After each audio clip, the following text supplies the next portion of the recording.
अब जिगर स्लो होने का जो बड़ा फॉल्ट है वो ये है, जैसे जिगर स्लो होता है इंसान के हाजमे का निज़ाम कम हो जाता है। जिगर के साथ पित्ता जुड़ा हुआ है, उसने अपना जहर बार बार मैदे में गिराना है, तो हाजमे का निज़ाम चलना है, तो अब वो नहीं चल रहा अच्छे तरीके से।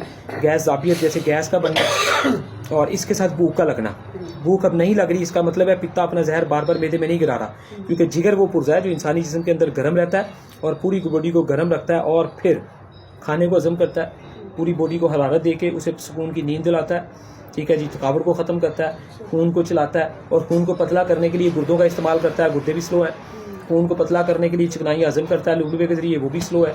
तो इन सारी चीज़ों को बेहतर करेंगे। अब यहाँ आप बेशक अपनी परेशानी बलगम या एक दो चीज़ें लेके आएँ, लेकिन पूरा सिस्टम ने ठीक होना है तो सारा कुछ ठीक होना है। तो गुद्दी तस्कीन है हर तरह से, इसलिए काम सारे स्लो हैं। जिगर ने ही ग़िज़ा को हज़म करना है, जिसमें जज़ब करना है और गंदे फासद मादे बाहर निकालने होते हैं, तो ये सारी चीज़ें ठीक होती हैं। अच्छा, अब आप दोबारा से बताइएगा, एक तो बुखार फील कर रहे हैं आप, बुखार कितने दिन से महसूस कर रहे हैं? तकरीबन हफ्ता हो गया, 1.5 हफ्ता करते हैं, 1-2 हफ्तों से, ठीक है 1-2 हफ्तों से। और इसके साथ साथ बलगम, बलगम तो याद नहीं, और खुश बलगम और खांसी। हाँ जी, ये तो काफ़ी देर दी है। ये 1 साल 2 साल 6 माह कितनी पुरानी है वो बताना आपने? ये तो तकरीबन फंगस का मैं ऑपरेशन कराया सी, ठीक हो गया। ठीक है।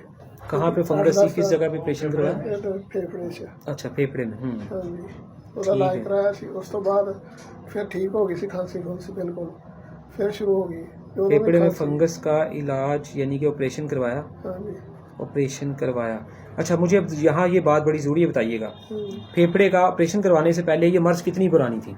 1 साल 2 साल 3 साल? तकरीबन साल, 1 साल पुरानी थी। फिर मैं फंगस का इलाज ऑपरेशन करवाया 1 साल से, बलगम खांसी रहने की वजह से, ऐसी है ना?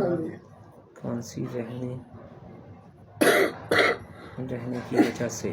अच्छा, ऑपरेशन होने के बाद कितनी देर ठीक रहा? तकरीबन 5-6 महीने। उसके बाद दोबारा स्टार्ट हो फिर गई खांसी शुरू रही है, के बाद? ਉਹਦੀ ਦਵਾਈ ਲੈਂਦੇ ਆ, ਡਾਕਟਰ ਕੋਲੋਂ ਲਿਆ ਸੀ ਅਸੀਂ, ਉਹ ਹੈਗਾ ਡਾਕਟਰ, ਕਿਹੜਾ ਕੀ ਨਾਂ ਸੀ, ਹੈ ਆਸਾਨ ਵਾਲਾ, ਹੁਮਾਯੂੰ ਆਸਾਨ। ਉਹਨੇ ਕਿਹਾ ਜੀ ਤੇਰੇ ਹੈਗਾ ਉਹਦਾ ਮਸਲਾ ਵੀ ਦਮੇ ਦਾ ਵੀ। क्या सबूत है उसका? ਉਹਨੇ ਕੋਈ ਰਿਪੋਰਟਾਂ ਕੀਤੀਆਂ ਸੀ, ਜੇ ਕਹਿੰਦੇ ਉਹ ਤਾਂ रिपोर्टों में तो बीमारी आती कोई नहीं है, आज तक नहीं आई कभी रिपोर्टों में बीमारी। अच्छा, अगर किसी की आई है तो हमें बताया, चाहे कोई भी टेस्ट है, कभी रिपोर्ट में बीमारी नहीं आती। सारा भी लिया ਸੀ टेस्ट, सिर्फ उसे रिपोर्ट में आता है कि आपके जिस्म में कैल्शियम ज़्यादा हो गया या कम हो गया, आपका यूरिक एसिड ज़्यादा हो गया या कम हो गया। बीमारी आज तक किसी रिपोर्ट में नहीं आई, याद रखिएगा। जहाँ मैं 20 लोगों को चेक कर चुका हूँ, सबसे कहता हूँ भाई आई बीमारी हो, कहते हैं जी रिपोर्ट में बीमारी कोई नहीं है, लेकिन यहाँ सफ़े भर जाते हैं लोगों को सिर्फ पैसा बनाने के लिए, टाइम और वक्त ज़ाया करने के लिए। और जो टेस्ट करवाए जाते हैं उनका मकसद सिर्फ इतना है कि जो मैंने 2 करोड़ लगा के डॉक्टरी की है उसमें मैं कुछ देख सकूं, अगर उसमें आया तो उसका इलाज कर सकूं, अगर नहीं आया तो मैं फारिग हूँ, मैं कुछ नहीं कर सकूंगा। सिर्फ इतना मकसद है।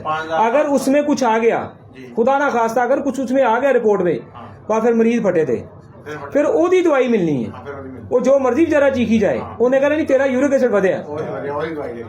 ये है मसला। अच्छा, हम भी टेस्ट करवाते हैं, मगर हमारा तरीकाकार है जी आपका, जैसे हमने हाथ देख लिया, नब्ज देख ली, हम जो टेस्ट करवाएंगे उस पर पैसा ज़ाया नहीं होगा। हम खुद बताएंगे यूरिक एसिड बढ़ा हुआ है, जाके चेक करा लें। हम खुद पहले बताएंगे कि आपका फैटी लिवर है, जाके चेक करा लें।